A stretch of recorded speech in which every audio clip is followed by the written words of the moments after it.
Welcome aboard. Wherever it is we have to go to get you the most germane interviews, interactions, we do that because we care about you and our national space. And that's why today we find ourselves in the premises, the office of Imani Africa, and we're going to have an interaction with the president himself, founding president Franklin Cudjoe. He's been gracious enough to have us come here. Mr. Cudjoe, thank you so much. It's been a pleasure. Conversation. Pleasure. It's really good. It's my first time here with you since you moved. We are grateful. We are grateful you came. Yeah. Right. Yeah. Okay, so here we are talking about everything concerning our national life. But I'd like to start, first of all, I'm sure with think tanks like yours, people from time to time ask themselves, okay, so what do these think tanks even do? I'd like you to walk us through a day in the life of Imani Africa, your office here. What do you do? And especially in an electoral year, it is crucial in our national life. How are you shaping up to shape ideas and to impact Ghanaian society ahead of the elections? Well, thank you very much, Benjamin. I think that many people, I'm sure Imani popularized the term think tank in Ghana. When we got onto the scene, there were other think tanks that were carefully guarded in whatever they say or do, but we took an activist approach, and I suspect that is what has made us a household name. But the word think tank essentially, or think tanks essentially are second-hand dealers in ideas, basically. I mean, what we do, we are played more or less a middleman's role between the academia and then lay people. So we explain technical or technocratic language in such a way that people could understand without interpretation. Even for our friends in the media, could pretty much use without interpretation. That's been the mores, or that's actually the mores of a proper think tank. Not to say that we don't generate original ideas, of course we do research as well. But over the last 2 decades, we are actually 20 this year, by the way. Over the last 2 decades, we carved for ourselves a mission statement that essentially was to subject every and any government project, policy, programs to the rigorous value for money, vested interest analysis, and sometimes, well, what you normally call cost-benefit analysis, and then publicize the results as much as possible for the consumption of many. In fact, we pride ourselves as saying that if you can't explain any government policy in a 1,000-word article, then you have no business being a think tank. And that's been what has been our hallmark from the days when we were publishing in the likes of the Wall Street Journal, the Daily Telegraphs of this world, and indeed almost all the major media in this world we've been on, by the way.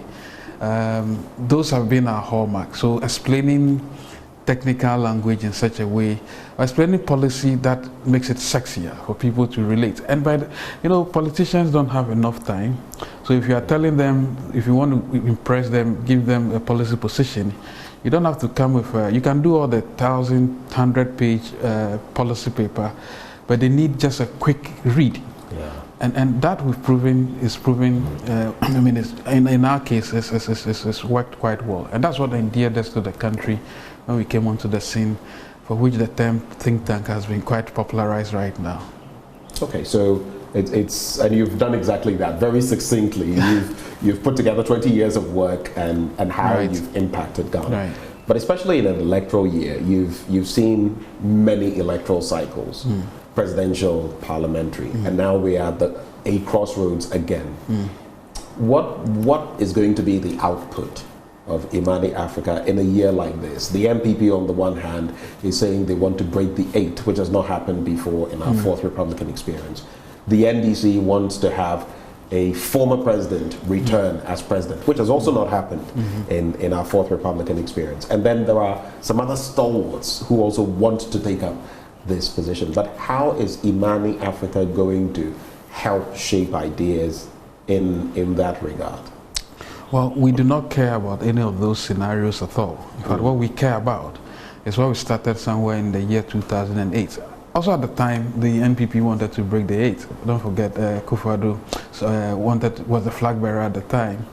But 2008, we started something called the the business plans of politicians or political parties. We ask the question, what are their business plans? We know that countries are not run like the corporate entities, but you know, the notion that a politician will use your money in order to prosecute an agenda actually means that you must have a say in whatever he does with your money. People can say that the famous issue around the tragedy of the commons, that what belongs to you tend to take care of, but what belongs to everybody tends to fall into disrepair. We thought we could turn that on its head and say that, look, every cedi, every dollar counts, especially if the politician is negotiating on your behalf, borrowing money or raising revenue in the country. Yeah. So what business plans do they have? And essentially what it meant was that we wanted to quantify the promises that they were making. Give us an invoice, give us what I call a pro forma invoice of the things you want to do, the shopping list you want to have, and then use a scale of preference and decide that if you're not going to get the resources that you needed, what was the next line of thing you wanted to prosecute or do, right? That's the mandate we elected or we imposed on ourselves way back in 2008, which then metamorphosed into what we now call the manifesto or the manifesto project, which essentially is to quantify or analyze how feasible political parties' promises really are, because indeed most of what we've heard has not really been helpful. Many people tend to forget that in the course of this constitutional dispensation, it was only Dan Lathy, may he so rest in peace, who happens to have been the only presidential candidate who had a semblance of accounting of how much money he wanted to raise to prosecute his government in the 4-year term, right? At the time, he said he was going to mobilize resources to the tune of $840 billion, which meant that if he had a successful tenure of 4 years, that was going to be $7.2 trillion US, which was going to rival the UK's UK's GDP at the time, so that Ghana would have become the 7th largest economy in the world. Never mind how he was going to raise it or whatever he was going to use the money for, but he had a sense of accounting. Since then, no, we haven't seen. He did not have an opportunity to govern the country. Well, those that have had the opportunity, exactly, oftentimes don't have anything to show. Not at all. And we also don't forget that he was the famous promoter of this domestication idea, which essentially meant not just using local resources, but applying critical local thinking to, maximizing local resources. Since then, well, of course, with the exception of another man who said he was going to generate electricity by suspending permanent magnets in the atmosphere. He was a joker, but I thought he had a sense of what he wanted to do. By the way, Chuck Wayo wanted to use his agricultural policy Kofi Wayo was to use the donkey effluence of the donkey. For lack of a better word, the waste material of donkeys as fertilizer to encourage agriculture. So this may sound very funny, but they had a sense of accounting, more or less. Since then, we've never really had. What we had was a festival of spinning, high-octane spin, and a lot of complete nonsense passing off as manifesto promises. Has that changed? Well, it changed, and that's where we came in. That's how we came in. You remember, 2016 was the watershed moment, really, when we decided that we're going to up our ante in terms of the quantification of promises. We did not wait for the politicians to actually come give us a document, because they never really are ready until about a few months of the elections, probably 2 months. That's when they collect this wish list into a booklet they call manifestos, and then hand them down and say they've checked the box. What we did was to start tracking them, like you guys do right now. And you, by the way, you do a good work with your blunt thoughts. Let me say that. So what we did was to start tracking the things they kept saying on the campaign platform, the trail. They kept saying this and this and that. And we did what we call the critical analysis project. For the first time, we found out that of the promises that they were making, in fact, the NPP at the time, out of the many 21 or so promises that they had made, about 8 critical promises that they had made at the time, we found out that I think only 1 was quantifiable. And the NDC had probably 2 or 3. And then you get the headliner on the Daily Graphic and Ghanaian Times saying that promises of politicians are not quantifiable. You can imagine hell broke loose. The NPP I remember a lot of political actors took you on. Oh yes, I mean, and we had some of these interviews and they were not at all happy. No, not at all. But you know, my joy really was that when I heard on Adom FM, and you've got to love this local media stations, by the way. When I heard on Adom FM, one of the journalists asking one of these political propagandists, well, first of all, you said you were going to build dams in villages. By the way, do you know how many villages there are in the country? The guy said, oh, I feel like king kind. Then the next question was, but do you even know the cost? He said, oh, and some of this idea. Then the guy went and said, I say money for Bisase. I mean, where are you going to put all these dams? How many are they? I felt elated because I felt that our work was done, right? So that's how we came onto the scene of this manifesto thing that we now call more or less like a barometer for legitimacy of promises.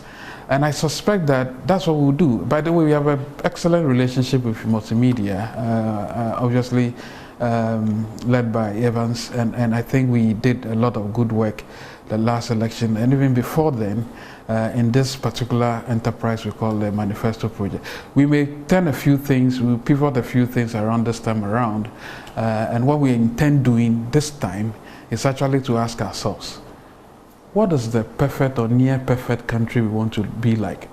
What's the near perfect, highly effective country you want to copy? Because you see, right now, we are in a hole. But the politicians have dug a hole for us. Well, this current crop of politicians have dug this hole, and it appears that almost all reasonable promises or suggestions to come out of it may be politicized. The NDC has got its own blueprint. They want to promote 24-hour here, maybe something else they want to do, maybe 360 degrees. It probably may go to Mars. I don't know yet, but I think that at this juncture, what we need is show us what you want to, how this country should be like. I think John Mahama calls it the Ghana I want to see. Yeah. But so far, the Ghana we want. The Ghana we want, that sort of thing. But what we want from Imani is we want you to tell us how. I mean, we want you to tell us how near perfect a country could be when we look at the likes of the other countries that are doing quite well, right? So, how are you copying the habits of highly effective countries? How is it that how can you grow a GDP of maybe double digits, probably in 2-3 years? It's doable. How is it that how can you basically create a perfect or happy, what I call the happiness index, more or less, for a country? Things that we can quantify and say that by the end of your tenure, if the number of people who had fallen into poverty or hardcore poverty is now about close to 1 million, we want to say that by the end of your tenure, first 4 years, we should have at least maybe half of those people coming out of poverty. Which also feeds into the SDGs. Well, the SDGs. Well, again, in some context, yes, because when it comes to water, access to potable water, human rights issues, and what you just mentioned, all of those feed into alleviating, poverty and all. Exactly, and even how you are going to partner the private sector.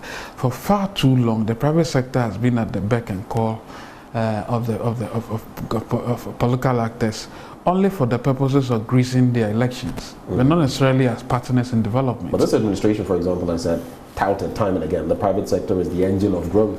But whether the engine is actually kicking is another matter altogether. Well, it should be the engine of growth. I mean, I have another view. I think the public sector actually should be the engine of growth, because if the public sector gets its rights, the private sector would feel unburdened in order to flourish. Unfortunately, we don't see a lot of that. As I say, the private sector actors have also just accepted the fact that they will become chronic capitalists, and so they encourage them to steal and then do all these procurement gigs, and it doesn't work. A partnership with the private sector, a decent partnership with the private sector is upon us right now. I see Bawumia claiming that he wants to partner the private sector to do a number of things. I think John has also said something to that effect.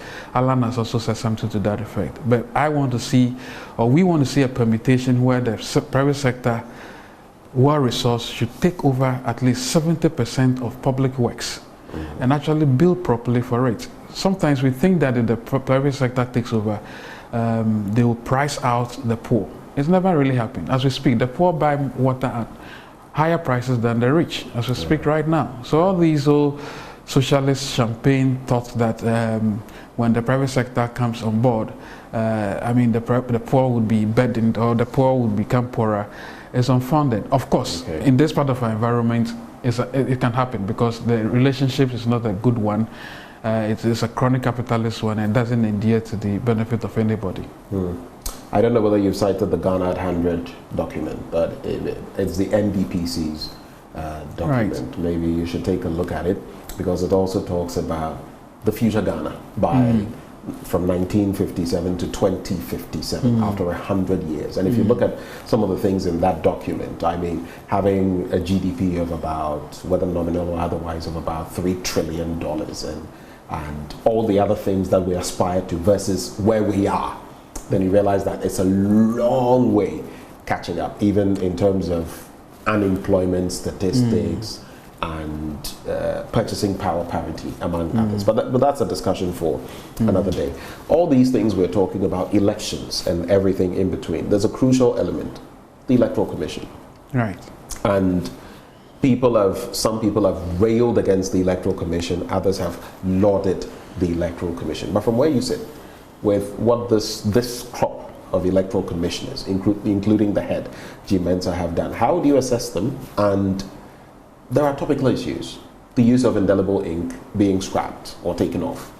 The change of the electoral date. It also sort of coincided with the SDA, I believe, complaining about the fact that they didn't want it to be on that day because it coincided with their day where they worship. What do you think are the dynamics? But let's start with the Electoral Commission proper and their output so far. How do you assess them? I think it's become legend, and everybody knows now that, personally, I do not have any good things to say about the EC. The question is why?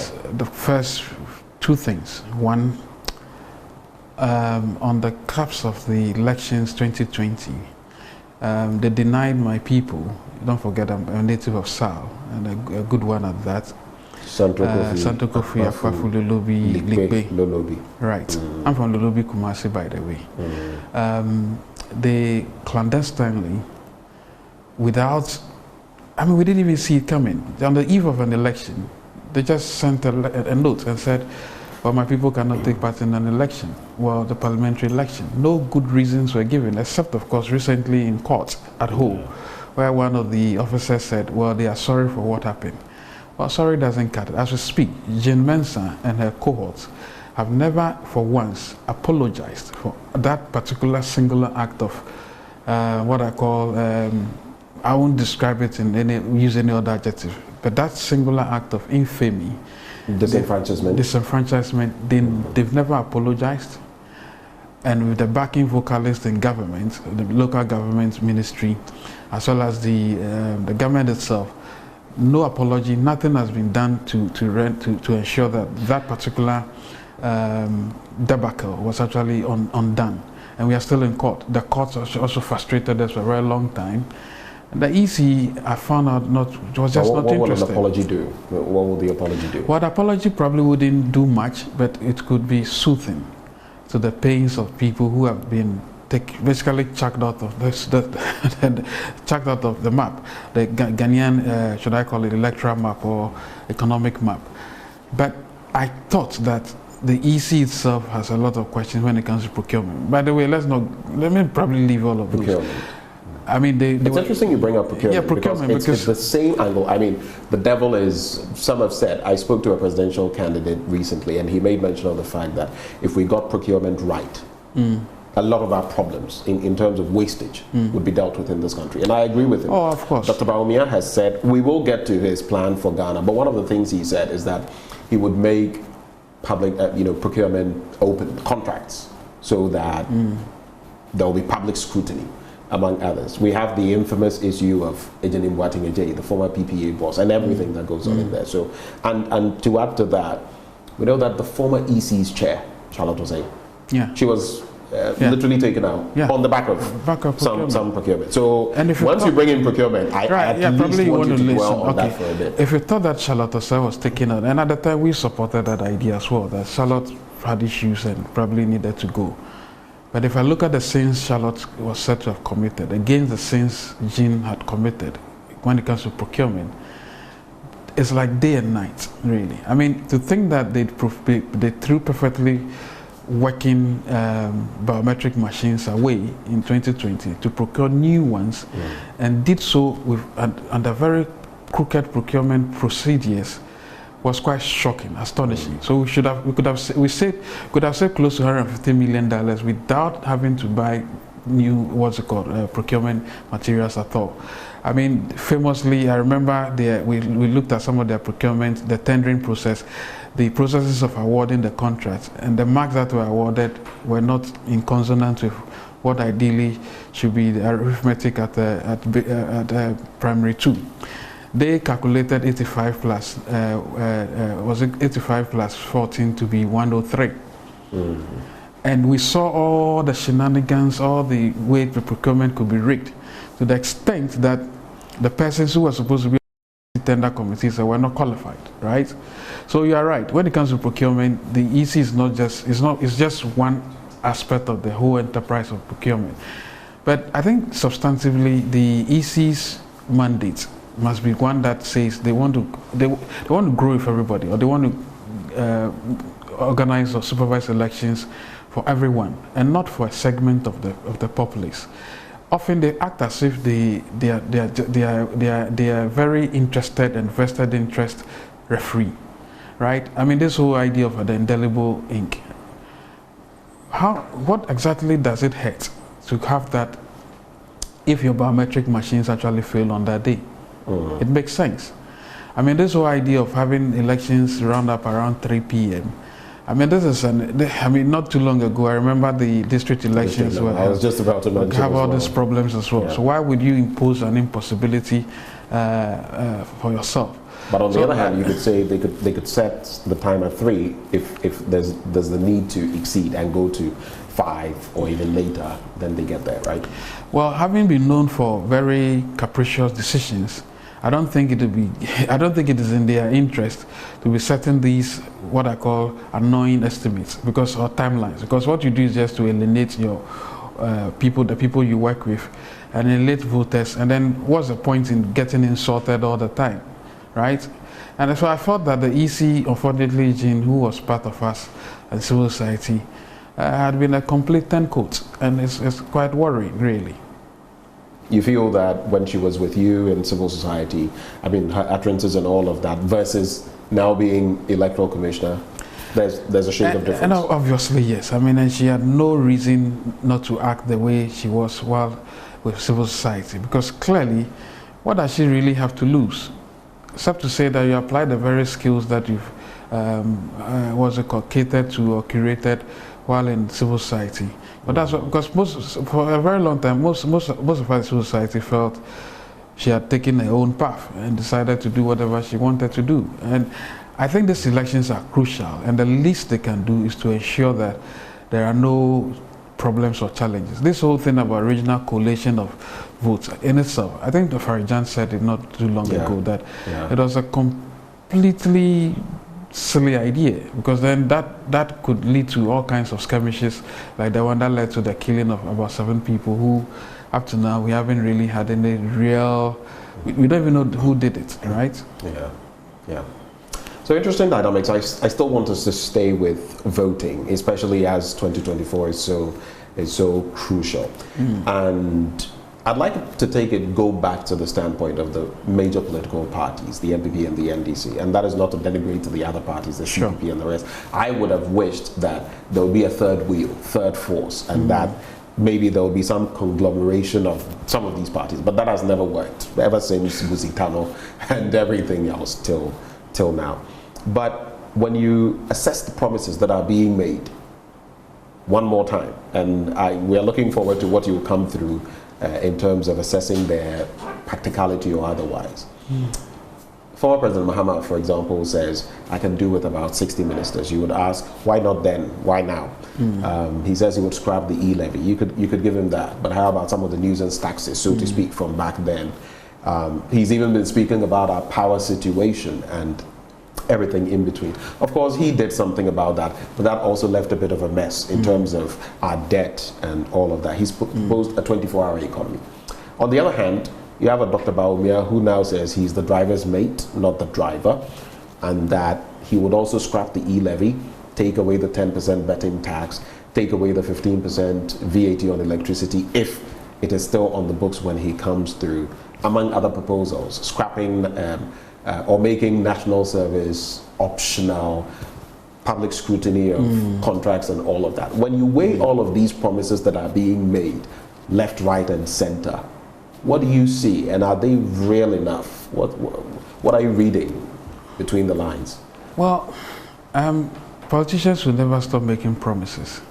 I think as close as we should be to reality is that whatever promises they are making now must reflect going forward how we unburden or unshackle ourselves from the current economic challenges that we have. Because as we speak, up until 2028, I do not see how we are going to come out of the current hole if the structure of the economy remains the way it is, which means that anybody who wants to really drive this country's economy must be doing so on the back of enterprise flourishing, basically ensuring that enterprises are allowed, given some breathing space to flourish.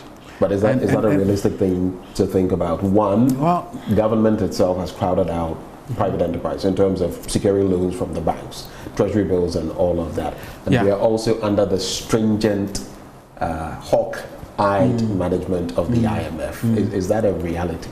Well, it could be reality if we did a number of things. I mean, reordering the way we organize our governance. I'm not too sure that, I mean, you already started mentioning the examples of what I call enterprise inhibiting factors of double-digit inflation, double-digit interest rate, and what have you. As a first rule, we should not dig any further. I don't think raising interest rates or basically working against what I call the spiral, downward spiral of inflation should be any politician's mantra right now, because that wouldn't help at all. I think enterprise creation and flourishing will be the best thing to look at right now. I do not see any other path. And by the way, by enterprise creation, I do not just mean people who do buy and sell. It also means that investing in the productive elements of the economy, in agriculture, the value chain, making sure that people within the value chain of certain staples really are embedded. If it is the road networks that ought to be fixed, critical road networks must be constructed to places that are of value. I mean, you've heard about railways being constructed to probably nowhere, and I've asked myself, why would you put a railway network if it's only to ferry passengers and not ferry cargo? You should be thinking about something like that. So I like to see a complete reordering of the way we do things, and that means the personnel at the heart of government itself must be quick in thinking as to how valuable they can be to the government. I do not first of all think that the numbers are, of course the numbers are crucial, whether ministerial numbers or people who work at the presidency. I've always said that to fight waste in the system like the ones we have right now, and maybe corruption, which would give us some resources to apply to these other enterprises I've talked about, is actually to start it at the heart of the presidency, because that's where all the waste actually sits. But that presidency must be made of people who are called assessor generals, who can assess essentially what big ticket transformational investments that will be made in any aspect of the economy, and assess how much value will be returned to the economy before it is actually done. So if it is enterprise creation or enterprise flourishing you want to promote, ask yourself, if I reduce taxes for businesses whose annual threshold are about, let's say, 100,000 Ghana cedis or 200,000 Ghana cedis, how am I moving the needle a little bit higher in a way that I think employment could be generated, as well as taxes will be paid for the states to run. I mean, those are the ways I think that we should see development. Right. So the promises are fine, but they have to be they all have to hang together in such a way that you ask yourself, what do I gain by giving off a bit of the tax breaks or tax reliefs to certain persons or certain categories of businesses in order to promote their well-being? How does the economy benefit? How do I ensure that I don't put too much money in Ghana? What do you call it? Is it Ghana Enterprise Agency? Or the other one, which is youth-led as well?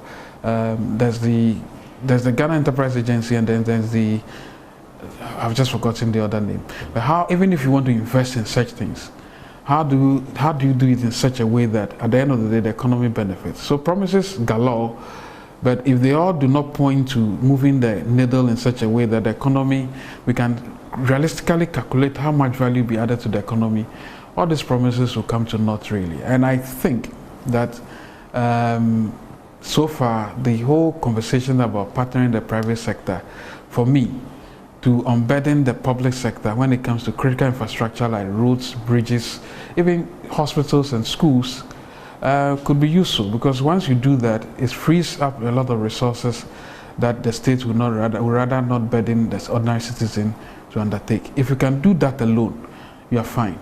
By the way, the other things you should be thinking about: water, electricity, transportation, and maybe health. If we can find a way of fixing these things, and probably a $2 billion investment into each of these sectors, if you can raise $10–12 billion, you can actually begin to halve the problems of this country and probably help grow the economy in such a way that by 2028, you'd have probably half our problems. And these things you're speaking of are so crucial. They are at the core, at the heart of everything we do. In fact, interestingly, when we started this conversation, you had to talk about your solar system and getting it on because of the fear that maybe at some point during this very interview the lights could go off, we would have to stall. That's true. So that's the reality that businesses have to deal with on a daily basis. But going back briefly to the bit about taxes, talk is cheap. And I've said that to these politicians time and again. Talk is cheap. Today I was telling them that you can say all these things, but come to power and do it, and let's see. Now you look at what both people have said, Mahama and Bawumia, about taxes. We'll scrap the e-levy. If you take Dr. Bawumia, for example, and all the taxes he says he will scrap, you are considering about 5.9 billion Ghana cedis under an IMF program. The question is, where is he going to get the money to fill the gap, to plug the gap? So, and I've heard Samuel Okudzeto recently on my show told me that they would actually present a private member's bill in Parliament to push the Vice President to actually come through on that promise, to go ahead. I mean, since you are projecting it, why not do it now? You get it. Is that something that you think is practical and is the way to go to maybe show commitment? I think beyond that, really. I mean, I see people being very skeptical about politicians and their promises. And I think I've heard the Guta president even suggest that he needs a social contract with Bawumia, for instance, who has now asked that certain taxes will be taken off. He needs a social contract, some sort of a grand ceremony. Right? That was signed off. It was being said. And not just him. He says all these leaders who are coming. So whichever one of you comes, will hold you to. So this time, no antoa, no swearing, nothing. Just come and sign ceremony. Everybody is captured. You swear that you don't have to swear. You only sign and say, "I'll make sure that I introduce flat taxes." By the way, I think we need an optimal tax regime.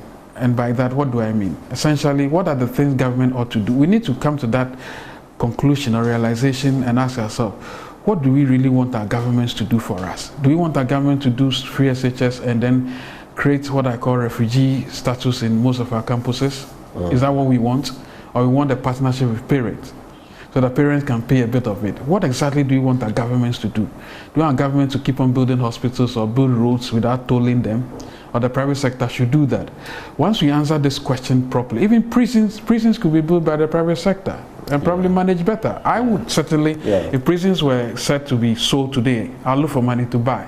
And I'll give people wonderful experiences as prisoners. I'm sure they will love to, but you don't have to commit crimes. You don't have to create a system where people are actually eager to go to prison. Yes, but you see, you don't have to commit certain crimes to come into my prison, by the way. But just to say that what are things do we want governments to undertake? Once we know that, then we can say, I want to raise X amount of money to prosecute my development agenda. You just mentioned 5.something billion. Question is, I see this whole conversation about taxation.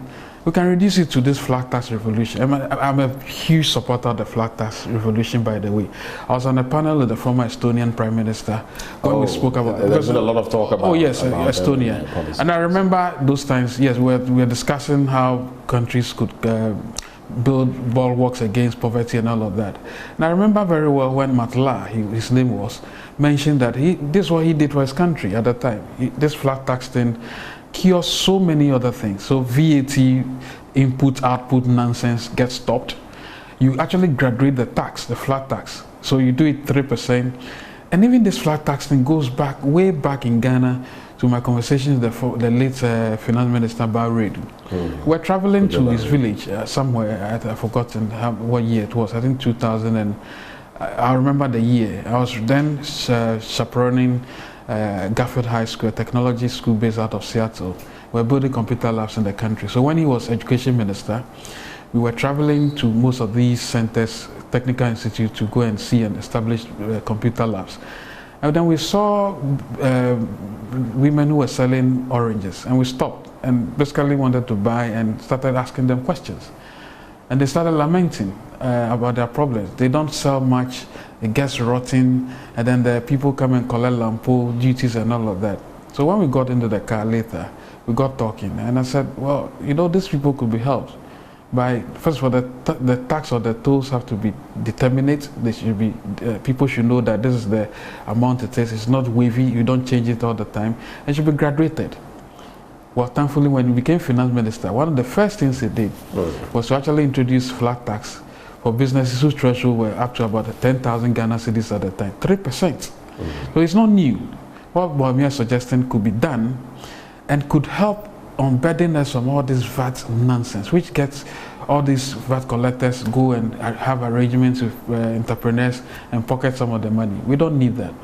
And you know now, you're literally paying about 20% on, I mean, you're purchasing something close to 200 cedis and you are spending about 40 cedis in taxes. Did you say 40 cedis? About 60 cedis? Well, really? it maybe depends it's on where crazy. you are, but it's mind-boggling. Yeah.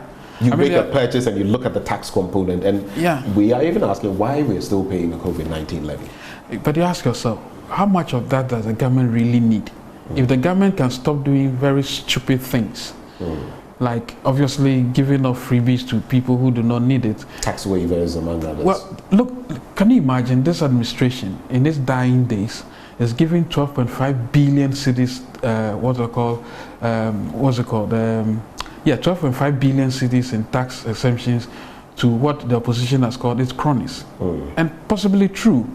When you think that they are trying to raise only 11 billion Ghana cedis, why would you want to organize a country like that? So it tells you that if we sat back carefully and look at what government should actually be doing, we'll be cutting back a whole lot more, and the private individual would be better off rather than the politician. Let's make the most of the next maybe 7 to 8 minutes. I'd like to focus on 3 things: the reshuffle, saving Ghana sports. There was a demonstration recently, and I'll save the last one because I want to spring that at the end. Okay. But reshuffle, and I saw you put up a post on social media in respect of this. You said, let me just get to it. There it is. No, I can remind you. The former finance minister, Ofori-Atta, is to be appointed as the senior presidential advisor on the economy. He will also serve as the president's special envoy on international investment and the capital markets, according to, well, their sources, meaning he will be in charge of negotiating most big deals. He is now bigger than the Ministry of Finance. How did you come by this assertion? Well, first of all, the president typically would not give reasons as to why he's appointing people. I heard my good friend Japan Mesa say that he thought his appointment was based on regional balance. I don't know what that means. I don't even understand what it means. But particularly for the finance minister, it's instructive. If many people hadn't seen this particular newsreel or this story from Asasi, we would have concluded that I was just making it up. But to be said to be the presidential advisor on the economy is one part. You can say that he still has experience, so he can be advising. International but investment. But now to be the envoy for international investment and capital markets, for someone who cut his teeth in capital markets, played a role in, basically, that's how his life has been about. And to think that he's been given the role of what? An envoy when it comes to international investment, essentially means almost all the deals that Ghana would ever get into, create or explore or welcome, he would have a say in it. International investment, probably bigger than GIPC, right? Now, it also means that the finance ministry would have, before they ever get to sign off any deal, Ofori-Atta would have to go through him. If we decide to go to the capital market at some point, I don't see that happening anytime soon, by the way. But in the supposedly whatever presidency of Bawumia, assuming he still has space and he still has this position in government, he is likely to be the person who will say even what rates we should negotiate when it comes to getting onto the Eurobonds. And we know the devil is in that detail. The devil is in the detail. Are reflected who gets what, when, exactly, and how. Exactly. So I see it as a much bigger role. And what's the point really? Being the public and being insulted for putting together a budget you have no control over, right? Or going to the IMF for which you'll be insulted. I'd rather be the mafia don and sit back and then play the chess. What, the mafia don? Yes, you that's think what he is. That's what Ken Ofori-Atta is going to be now? Godfather, actually. I see. The mafia don, Godfather. Yes. These are, these are not pleasant terms, right? Oh, no. They are someone is referred to as a mafia. Euphemistically positive. I mean, they are not pejorative. Euphemistically positive. Not pejorative at all. I think I'm trying to say that he's a grandmaster. He's been given an opportunity to do this. Maybe the president has been the cleverest of all of us, really, in making sure he fashioned the role for him. A part of me feels Ofori-Atta still has something useful for this country, and it appears that at this juncture the president finds him very good when it comes to raising international capital, for which he will make him an envoy for international investment and most important capital markets. Mark those words, those capital markets. And I don't forget the finance minister wanted to float a 50 billion century bond. Yeah. He had that much appetite for the capital markets. So now that he's been made an envoy for that, those boys at the ministry are just guru boys. In papers. He's the real don. Are you suggesting that Dr. Amin Adam is not going to have a free hand? That basically... Oh, no, not at all. Ken Ofori-Atta is still going to be large and in charge? Not at all. In democratic centralism, Amin will still speak and say everything he wants to say. But when it comes to... behind the scenes, the real decisions, when they are to be made, are you saying he will not be... Yeah, but once you've crafted this particular rule, what it means is that whatever decision the government will take, assuming this government was going to travel another 2-3 years, essentially, before any decision is done, actually signed, Amin will have a say, maybe signed somewhere there, but before that signature you see, there's Ofori-Atta who will say, this is the way we ought to go. So that's what it is. Let's not kid ourselves. Otherwise, why create a rule in the first place? Right, but is that necessarily a problem?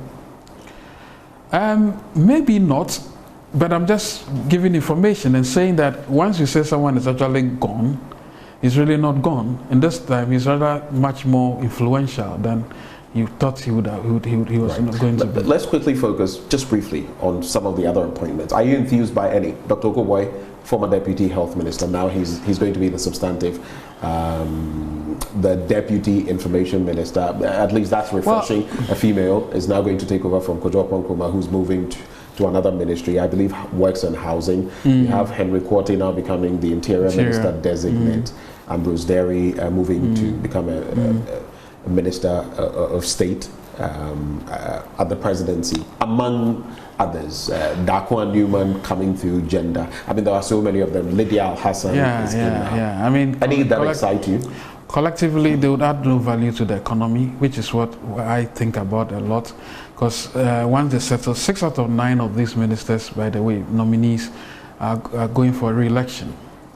And by the time they settle in their in their positions, they would have to spend, that would be somewhere March, and then by the time the elections are upon us, probably in August, they'll start planning to get get their seats back.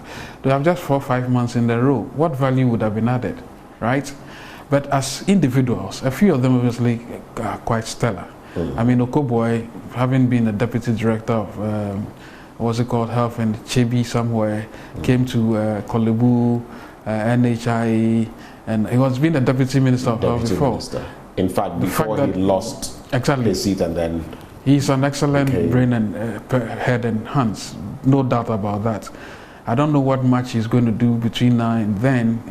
Between now but wouldn't you prefer him to Akufo Addo, who led us to a crisis when it came to COVID-19 vaccines? Who led us to a crisis when it comes to, for the first time I heard, vaccines for children and so many other instances, understood. And even the cost.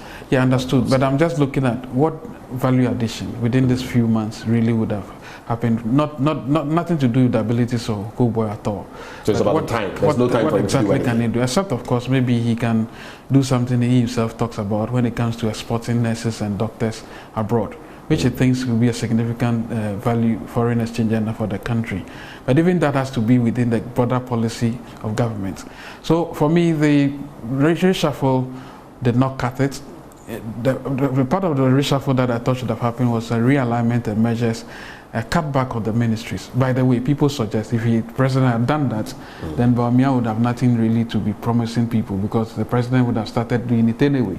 Right. Which makes me think that Bawumia now has to tell us exactly how his 50-member ministerial portfolio would look like. Okay. Because that is useful, including John Mahama, who says 60. Yes. Benjamin, please, let's elect upon ourselves to start asking questions. The caliber of persons these two gentlemen, and even the Alan camp, would actually deploy. Alan claims that his budget for 2025 is already ready. Right. I'd like to see it. Right. But it tells me that he's probably serious. I'd like to know the personnel. Because one of the things we should never lose sight of is the fact that the people, the caliber of persons, maybe they will not come from Mars, but we need to know who they are right now, before we even start the elections. Because if we don't know that, we don't want surprises. We don't want the president who will say, for me, I don't want to be disturbed, and so I'm going to appoint minions and all of that. I want to see action. I want to see real persons who we can start asking questions as to what they are adding to the economy. Not just because there's an euphoria that, well, somebody will be kicked out, somebody else will come. No. Otherwise, we'll come back to the same position we are currently in, and it will not help us. So the final bit of the conversation, 2 quick points, maybe in 2 minutes if you can manage it. One, save Ghana sports, save Ghana football, and by extension Ghana sports. For me, for the life of me, I can't understand why we're not pumping more into other sports, and essentially also into women. Look at the Black Queens and the princesses and what they attain or achieve for Ghana, even at the club level, Hazakes ladies among others, and look at the men and what they get. Yet we keep pumping more money in there, and the question is why? Who gets what? And why are they doing this? So that's one. I'm sure you're a lover of sports. The second, just so you can lump them together, Kofi Bentil, your colleague, has been saying some things lately. I heard him on Newsfile, and it appeared he was in some hot waters at a point. I've seen what you've put out there, but how do you feel? He's a member of your team, and he's lending ample support to one candidate, Dr. Bawumia. Okay, so on the sports, I think when I heard that the Stars were going to camp in South Africa initially, when the tournament was next door, I asked myself, have we learned lessons at all? What's the point? People are coming all over to acclimatize themselves from up north and south, closer to the tournament. And so they listened to the public and they decided to come somewhere. I forgot where they come, but it was in Ghana, right? Then I heard the next thing, they spent $3 million in preparation. Yeah, recently, that's what we've been told. The AFCON prizes are $7 million, right? I mean, how do you spend $3 million? I don't know what they did. I don't know whether they were buying gourmet meals. I don't know whether it wasn't 7.5 or something like that, but I well, that's what they said they budgeted, $8 million. Right. But so far they spent $3 million. No, I'm talking about the AFCON prize. That's what it's $7 million actually, right. And all of that. Right. I think Ghana sports is just it's basically synonymous to or with politics, the way we organize things as well. I was a bit... Is Ghana sports corrupt? You know, frankly, I can't tell. I haven't caught anybody in the act. I feel a few people at the GFA are persons I know who are professionals. The vice president of the GFA, for instance, as I understand and know, is an astute professional when it comes to... And I thought that once they had him in there, he probably was going to help reorganize the whole thing. It appears he's been... not necessarily in him, but I suspect he's been overpowered by the demons, as always, where they are always there, and all of that. Demons, eh? Yeah, I mean, it wasn't about me. I would describe corruption as demons. Yeah, so it's unfortunate. But, well, on Governmental, I like to say that, you know, in the spirit of what I call, don't forget we are libertarians as well. I mean, libertarian thoughts. I'll defend you for saying anything you want to say about me, as long as you don't take a cutlass to cut my head or whatever hurts me. I have every liberty to do that. And I think that the challenge for many people is that because he's within an environment or within an establishment that espouses independence, political thoughts, and indeed non-partisan nature, then obviously coming out the way he did was problematic. And I think I can't fault anybody who thinks that way. Having said that, I think also that people must be allowed to express their convictions as long as they do not override that of the organization. I say certain things as well. I mean, Bright Simmons writes about a lot of things. I say things, sometimes people feel that what I'm saying inures to the benefit of Party one X party, or Party Y. Right. or Party X or Party Y. But of course, I probably haven't expressed it in the strongest terms as Kofi Bensil did. And those were pretty strong terms, really, that he expressed. I think people were worried that some of the things he said were things that, as an organization, we had actually talked about, like the Russian-Ukraine thing and all of that. Those obviously were not things that people were happy about. But so this does not stain Imani Africa in any way? Oh, well, it's not I think temporarily people would be worried. Political. I doubt. I think people should look for our work. If you see what we write and the things we do, it's always accompanied with probably data. I mean, otherwise, if you are passing off comments and all of that, anybody can pass comments. But when it comes to the real politics, the real work, I'll say, look at what we put on paper. Right. Well, it's been interesting, hasn't it? But time flies, and indeed, whatever has a beginning has an end. Must have an end. It's been refreshing catching up with you here, and of course coming to your wonderful premises here in Kutuzi. We're grateful for your time, Franklin Cudjoe. My pleasure. And, we wish you the best. Thank you. As you work in this crucial year. Yes, we're partnering, so don't worry at all. Right, right. Sure. This has been our interaction with Franklin Cudjoe. He is founding president of Imani Africa, and we've been talking about Ghana, our Ghana. Thank you for watching.